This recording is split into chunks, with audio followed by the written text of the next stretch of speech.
Sir ఇప్పుడు నాకు తెలిసి కొంతమంది నేను సీనియర్స్ బాబుమోహన్ గారిని కానీ ఇంకా రకరకాల ఇంటర్వ్యూ చేసినప్పుడు అవును సార్ మీరు ఒక్కరోజు 3 షిఫ్ట్లు 4 షిఫ్ట్లు చేసేవాళ్ళు, కానీ వేరే వాళ్ళకి ఛాన్స్ ఎందుకు ఇవ్వలేదు, మీరు ఎందుకు వేరే వాళ్ళకి ఆపర్చునిటీ ఇవ్వాలంటే మా రైటర్స్ చేసిన తప్పు అయ్యా ఇది, మమ్మల్ని ఎంచుకొని రాయడం వల్ల మేము 4 షిఫ్ట్లు ఒక్కొక్కసారి 3 షిఫ్ట్లు 4 షిఫ్ట్లు పడేవి మాకు, మా రైటర్లు చేసిన తప్పులు ఇవని చెప్పేసి అనేవాళ్ళు. అవును, మా తప్పుకి పరిహారంగా రెమ్యునరేషన్ అయింది, సగం పంపించవచ్చు కదా. నేను చేసిన తప్పులకి ఆ సినిమాలను చేశాడు కదా, అందులో పావలా పంపించవచ్చు కదా. అంటే ఒకప్పుడు రాజబాబు గారికి ఉండేదంట, 5-6 షిఫ్ట్లు చేసేవాడు రాజబాబు గారు. బ్రహ్మానంద గారు కూడా చేశారు, 5-6 షిఫ్ట్లు చేశారు. అందరూ చేసిన వాళ్ళు మాన్యుమెంట్స్ ఇవన్నీ. సార్ జంజాల గారితో మీరు జర్నీ స్టార్ట్ అయినప్పుడు మధ్యలో ఏం జరిగింది సార్? అసలు ఏం జరగలే. ఫస్ట్ నేను ఆయన దగ్గర చేయడం శ్రీవారికి ప్రేమలేఖ సినిమాతో స్టార్ట్ అయింది నాకు. నేను కొంచెం చెన్నై వాతావరణం సెట్ కాలేదు నాకు, అక్కడ భోజనం అది హోమ్ సిక్ ఎక్కువగా ఉండేది. జంజాల గారి దగ్గరికి వెళ్ళిన ఇమాన్ లేకపోయేవాడు నా వాతావరణంలో. అప్పుడు రేలంగి గారు కూడా మీతో రక్కనే ఉండేవారా? రేలంగి నరసింహారావు గారు, నరసింహారావు గారు అప్పటికి పరిచయం లేదు, అప్పుడు పరిచయం లేదు. ఫస్ట్ జంజాల గారి పరిచయం హైదరాబాద్లోనే పరిచయం. ఆయన రమ్మన్నారు, వెళ్ళాను. నాకు ఆయన చూస్తేనే ఒక రకమైన గౌరవం, ఒక రకమైన భయం. ఒక మాట మాట్లాడితే ఎక్కువేమో, ఒక మాట మాట్లాడితే తక్కువేమో అంటూ మళ్ళగా అలవాటు అయ్యేటప్పుడు 2 నెలలు అయింది వాడు. పెద్ద ఆయన కదా, అప్పటికే నెంబర్ 1 రైటర్ కదా. సరే శ్రీవారికి ప్రేమలేఖ రాశా. తర్వాత ఏంటంటే ఆయన నన్ను షూటింగ్కి వెళ్తే నన్ను తీసుకెళ్ళా. ఇంక నేను ఖాళీగా ఉండాలి, వేరే వాళ్ళ దగ్గర తిరగటం చేత కాదు నాకు, అడగటం కూడా తిరిగింది నాకు. ఇది కూడా జంజాల గారు రమ్మంటే నేను వెళ్ళాను, ఇది మీరు గుర్తుపెట్టుకోవాలి. ఆయన దగ్గరికి నేను అడగలే ఆయన్ని, జంజాల గారిని నా దగ్గరకు వస్తావు అని అడిగితే నేను వెళ్ళాను. అది అదృష్టంగా ఫీల్ అయినాను నేను, అది నా గొప్పతనం కాదు. ఆయన పిలవటం స్టేజ్ మీద నా నాటకం చూశారు. మరోజు హోటల్లో ఉన్న రూమ్కి రమ్మని చెప్పి ఒక ఆర్టిస్ట్ చేత మెసేజ్ పెట్టారు. నేను వెళ్ళి కలిశాను, మాట్లాడా. ఏంటి ఎలా ఉన్నారు మీరు, ఏమండి నేను ఏమన్నాను, నా దగ్గరకు వచ్చి చేస్తారా మీరు అన్నారు. తప్పకుండా సార్, నా అదృష్టం మీరు అడగటం అన్న. వెళ్ళాను. అసలు 2 నెలలు అంతా అయిన తర్వాత ఆయన షూటింగ్కి వెళ్ళిపోయినాడు. నేనేం చేయాలి చెన్నైలో, వాతావరణం సరిపోలే, మన జేబులో అంత డబ్బులు కూడా లేవు. అవన్నీ కొన్ని సినిమా కష్టాలు. ఒంగోలు వెళ్ళిపోయి మళ్ళీ వచ్చా. ఆయన షూటింగ్ నుండి వచ్చేసిన ఫోన్లో తెలిసి మళ్ళీ వెళ్ళా. మళ్ళీ ఇంకో సినిమా 3 సినిమాలు. కొన్ని ఏదో అప్సెట్లు, ఫైనాన్షియల్ అప్సెట్లు. నేను అనుకుంది వేరు, ఆయన చెప్పింది వేరు. ఇందులో ఆయన తప్పు లేదు, నా తప్పు లేదు. ఒక ఇన్సిడెంట్గా సన్నివేశపరంగా ఒకళ్ళనొకళ్ళు అర్థం చేసుకోవడంలో చిన్న డిఫరెన్స్ వచ్చింది అంతే తప్ప ఆయన నుండి ఎలాంటి తప్పు లేదు. నా నుండి తప్పు ఎంత మటుకంటే ఇన్వాల్వ్ కాలేకపోవడం ఆయనతో, ఆయన పూర్తిగా అర్థం చేసుకోలేకపోవడం ఆ వయసులో నా తప్పు. నాకు 20 సంవత్సరాలు నాకు. అంత పెద్ద రచయిత డైరెక్టర్తో పనిచేయకుండా మామూలు విషయం కాదు. కానీ నేను రైటర్గా అసిస్టెంట్ డైరెక్టర్ దూరంగా వెళ్ళి నిలబడవచ్చు. నేను పక్కన కూర్చొని కథ చెప్పాలి కదా, ఆయనతో మాట్లాడాలి కదా. అది అందువల్ల కొంచెం నాకు కొంచెం డిస్టర్బ్డ్గా ఉన్నా ఆ టైంలో. హోమ్ సిక్ ఎక్కువైంది. ఇంకా ఆయన చెప్పబెట్టకుండా వెళ్ళిపోయినాను నేను. 3వ సినిమా పుత్తడి బొమ్మ చేసేసి వెళ్ళిపోయినా. తర్వాత ఒకసారి చెన్నై వచ్చినప్పుడు ఎందుకు వెళ్ళిపోయినారు మీరు అన్నారు. అంటే లేదండి, ఆ టైం నేను వచ్చిన టైం కరెక్ట్ కాదు, నా మూడ్ సెట్ కాలేదని చెప్పి. అంతే. ఆయన నన్ను బాగా చూశారు, గౌరవించారు. ఎంతో ప్రేమగా పాంగరావు హోటల్ గొప్ప వాళ్ళని పరిచయం చేశారు. ఆది విష్ణు గారు వీళ్ళందరినీ నేను అక్కడే చూశాను. గొప్పవాళ్ళందరూ ఫస్ట్ టైం చూడాలనుకున్న వాళ్ళందరూ ఆయనే చూశారు. కానీ ఆ వయసులో నేను ఏమనుకున్నానంటే జంజాల గారిని అంతా రిసీవ్ చేసుకోలేదు అనుకున్నాను నేను. అప్పటి జ్ఞానం అది, ఇప్పటి జ్ఞానం ఇది. సార్ ఇప్పుడు తనిఖీలపర్ణి గారు మీరు ఏరా అనుకునే, ఆయన నన్ను ఏరా అంటాడు, మీరు నాకంత నన్ను అన్నయ్య అంటారు మీరు. కానీ తనిఖీలపర్ణి గారు కొన్ని సినిమాల వరకే రాసి ఆగిపోయి ఆయన ఆర్టిస్ట్గా ముందుకెళ్ళడం జరిగింది. కానీ మీరు ఆర్టిస్ట్గా అసలు కొనసాగించకుండా ఇక్కడనే మీరు నేను ఎందుకో మొదటి నుండి నాకు ఆర్టిస్ట్గా నేను కాలేజీలో బెస్ట్ యాక్టర్ అవును మీరు బెస్ట్ యాక్టర్. మా శర్మ కాలేజీ అంటే అసలు పెద్ద స్టేజ్ అది. మహానుభావులు వచ్చారు ఆ స్టేజ్ మీద. గిరిబాబు, కృష్ణ గారు, ఇండస్ట్రీలో చాలా మంది చిరంజీవి గారు కూడా స్టేజ్ మీద యాక్ట్ చేసిన వాడే. నేను 3 years కంటిన్యూ అంటే రికార్డ్ బ్రేక్ ఆ రోజుల్లో. ఇప్పటికీ రికార్డ్ బ్రేక్ ఎవరు లేరు. కాకపోతే ఏంటంటే నేను ఫస్ట్ నుండి ఇంట్రెస్ట్ చూపెట్లా. ఎందుకంటే నాకు రచన అనేది గౌరవప్రదమైన విషయం. మనం క్రియేట్ చేసుకోవాల్సిన లిటరేచర్ చాలా ఉందని ఒకటి నమ్మేవాడిని నేను.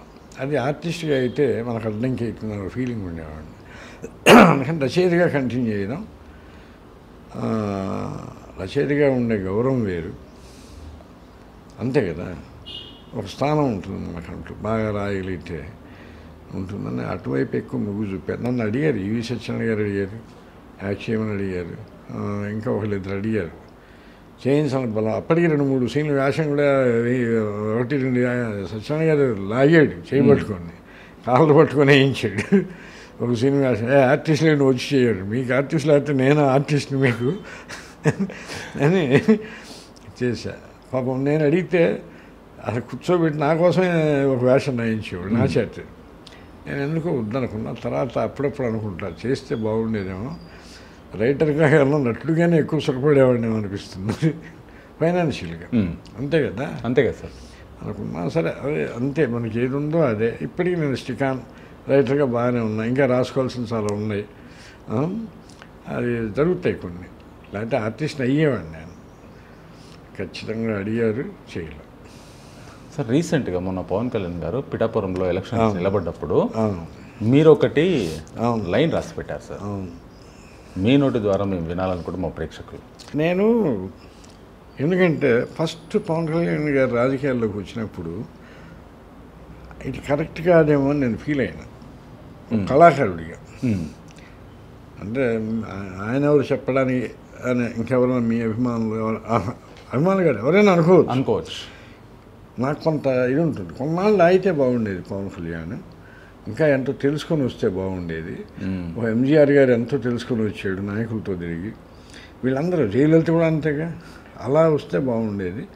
తప్పు చేశాడని ఫీల్ అయినా. యంగ్ కదా అతను, తప్పు అనుకున్న తర్వాత అది జరిగింది. తర్వాత తను చేస్తున్న పోరాటానికి ఏం మద్దతు చెప్పలేకపోతున్నాం, ఏం చేయలేకపోతున్నాం అనే ఫీలింగ్ వచ్చింది నాకు. ఈ ఇండస్ట్రీలో ఏమవుతుందంటే మనం పవన్ కళ్యాణ్ గారికి ఫోన్ చేసి ఇంకోటి వెళ్ళి కలిస్తే కమర్షియల్గా ఆలోచిస్తారు. అవును, చూసేవాళ్ళు కమర్షియల్గా ఈ సినిమాలు లేవు, పవన్ కళ్యాణ్ గారికి వెళ్ళాడు కాకబట్టని అనుకుంటారు. మనకు అంత ఇటద్దు. మన అభిమానం ఉంటే నిజమైన అభిమానం చూపెడదాం, ప్రేమ ఉంటే నిజమైన చూపెడదాం. నా ఇదే పాలసీ. అది ప్రేమైనా కోపమైనా స్పష్టంగా ఉండాలి, క్లియర్గా ఉండాలి. నాకు తన మీద రాను ఎక్కువ అభిమానం పెరిగిపోతుంది. అతను చేసే పోరాటం, తను ఆ ఒంటరితనంగా చేస్తున్న అతనికి వస్తున్న అప్సెట్లు రకరకాలుగా. అతను కాబట్టి ఇన్నాళ్ళు నిలబడ్డాడు. 10 సంవత్సరాలు ఏ పొజిషన్ లేకుండా సొంత డబ్బు ఖర్చు పెట్టుకుంటూ చేయాలంటే అతను కాబట్టి పార్టీ పెట్టి ఫెయిల్ అయినా తన సినిమాలు తొక్కేయబడుతున్నా ఏది జరిగినా జంకకుండా భయపడకుండా తాను ఏదైతే అనుకున్నాడో దానివైపు ట్రావెల్ చేస్తున్నాడు తను. అది నాకు నచ్చిన అంశం. అది పిఠాపురం శ్రీపాద శ్రీవల్లభులకు అక్కడి వాస్తవ్యులకు ఇది ఒక బాధ్యత నిండిన నిస్వార్థపు ఉత్తరం. సూటిగా ఒకే మాట చెప్తాను, రేపటి ఎన్నికల్లో పవన్ కళ్యాణ్ గెలిపించవలసిన బాధ్యత మీ అందరిది. అతను నాకు పరిచయం తక్కువ, మాటలు తక్కువ, కానీ దూరం నుండి గమనించి రాసే మాటలు ఇవి. ఇందులో ఏ కులాసక్తి, మతాసక్తి, ధనాసక్తి, ఎటువంటి స్వార్థం లేదని శ్రీపాద శ్రీవల్లభుడి పాదాల మీద ప్రమాణం చేసి రాస్తున్నాను. నేను ఏ పార్టీ వాడిని కాదు, కానీ అతను ఈసారి గెలిచి తీరాలన్న వ్యక్తిగత నిర్ణయంతో స్వచ్ఛందంగా రాస్తున్నా. పవన్ కళ్యాణ్ వ్యక్తిగత జీవితం జోలికొద్దు. చరిత్ర తీస్తే అంతకన్నా ఎందరి గంధాలు బయటపడతాయి. అతని వ్యక్తి జీవితం వెనక్కి నెట్టండి. అతను ఏం చేసినా తను నష్టపోయాడు, తను బాధ్యతతో నాశనమయ్యాడు, కానీ అతను ఏ వ్యక్తిని నాశనం చేయలేదు, ఏ దోపిడీ చేయలేదు, సమాజాన్ని దోచుకొని అంతకన్నా విధ్వంసం చేయలేదు. తన కష్టపడి నటుడిగా సంపాదించిన డబ్బుతో పొరపాటును తను చేసిన పొరపాట్లకు నష్టపరిహారాలు చెల్లించి తన మనసుకు ఎవరికీ తన వల్ల అన్యాయం జరగలేదనే ఓ తృప్తి పొందాడే తప్ప సంపాదన కోసం గంజాయి అమ్మలేదు, అశ్లీల విషయాలతో క్లబ్బులు నడపలేదు, కబ్జాలు చేయలేదు, హత్యలు చేయలేదు, చేయించలేదు, అక్రమ సంపాదనకు అర్థమే నేర్చుకోలేదు. అతన్ని నాయకుడిగా ఎన్నుకోకపోతే శ్రీపాద వల్లభుడు కూడా చిన్నబోతాడు. నా దృష్టిలో పవన్ కళ్యాణ్ ఒక అభిమన్యుడు. దారి తెలియక అభిమన్యుడు హతమైతే దారి తెలిసేదాకా పోరాడుతున్న అమాయకుడు యోధుడు. అన్నీ పోగొట్టుకున్నా మళ్ళీ మనం చిగురిస్తాం, ముందడుగు వేస్తాం, గెలుస్తాం అని నమ్మిన మొండి పురుషుడు. అతను పిచ్చివాడా, తిక్కవాడా? అతను ఒక యోగి కాని యోగి, భోగి కాని భోగి. గమనిస్తే అతను దత్తుడి ఫాలోయరు. బాలోన్మత్త పిశాచి అన్నట్టు దత్తుడిని గురించి పిఠాపురం ప్రజలకు తెలియదేముంది. ఎవడు బాలుడు, ఎవరు పిచ్చివాడు, ఎవరెవరు. ఆయనే అన్ని మ్యాజిక్లు చేస్తుంటే మనం ఎంత ఆ దత్తుడే తెచ్చి పిఠాపురంలో నిలబెట్టాడేమో. పవన్ని చూస్తే నాకు ఆశ్చర్యం వేస్తుంది. సినిమాల్లో హీరోగా ఉన్నా అలాగే అసలు జీవితంలో ఉండాలనుకోవటం ఎంత పెద్ద పొరపాటు. కోట్ల సంపాదనలు లేసి తన లక్ష్యం అయిపోయి మొండిగా నడుస్తున్నాడు. అతనితోనే సినిమా తీయాలని ఎంతో పట్టుదలగా ఉన్న నిర్మాతలను కూడా అయోమయంలోకి నెట్టి ముష్కర రాజకీయాల్లోకి అడుగుపెట్టాడు. తాము సినిమా తీస్తామన్న నమ్మకం వాళ్ళకుంది, వాళ్ళకు అన్యాయం జరగనివ్వననే ధీమా ఇతనికి ఉంది. కానీ తన సినిమాలు రిలీజ్ కావడానికి తగు సమయాల కోసం ఎదురు చూస్తూ ముందుకెళ్తున్నాడు అనే నిజం చాలామందికి తెలియకపోవచ్చు. నిజమో కాదో కానీ నాకు అర్థమైంది చెప్పాను. పవన్ కాకుండా మరొకడైతే ఈ పాటికి వచ్చే డబ్బు కీర్తి వల్లకుండా రాజకీయాలకే మసకేసి పారిపోయేవాడు, లేదా డిప్రెషన్లో తాగి పడుకునేవాడు. కానీ కథలో పవన్ రివర్స్ అయ్యాడు. 5 ఏళ్ల నుండి చూస్తున్నా. యుద్ధంలో చెయ్యి సగం తెగిన ఆయుధం వదలని సైనికుల్లా ఎన్ని దెబ్బలు తగిలినా రాజకీయాలను పట్టు కూర్చున్నాడు. ఇంత రాయడానికి కారణాలు ఉన్నాయి. పార్టీలకు సంబంధం లేని విధంగా నా ఉద్దేశం ఇది. నేనెంతో గౌరవించే నాయకులు శ్రీ ముద్రగడ పద్మనాభం గారు కూడా రంగేసుకొని వస్తారనే మాట వాడటం విని ఆయన పెద్దరికం మీదే నాకు అనుమానం వచ్చింది. ఇంతకన్నా రంగులు వేసుకుని బతుకుతున్న వాళ్ళు రాజకీయాల్లో ఎక్కువ ఉన్నారు. సినిమా నటుడు వేషం పూర్తిగానే రంగు తుడిపేస్తాడు, కానీ ఎక్కువ మంది నాయకులు నిద్రపోయినా రంగు వదలరు. వ్యక్తిగతమైన వృత్తిని పెద్దలు తోలనాడు రాదు. సినిమా హీరోలు రాసిన డైలాగులు చెప్తూ డైరెక్టర్ సూచనలతో నటిస్తారు నటులు. నిజాయితీగా సంపాదించి బతుకుతారు. మేకప్ తీసేశాక మామూలు లోకంలోకి వస్తారు. అలాంటి నిజాయితీ మన రాజకీయాల్లో ఉందా? కులం, డబ్బు, దౌర్జన్యం ఇన్ని రంగులు వేసుకొని తిరిగేది ఎవరు? రాజకీయమే ఒక వ్యాపారం. అది లేకపోతే వాళ్ళు బతకలేరు. కానీ సినిమా వాళ్ళు పస్తులు ఉన్న ప్రజాభిమానం మీద బతకగలరు. ఆ అభిమానం 5 ఏళ్ళకి ఒకసారి మారేది కాదు, అది శాశ్వతం.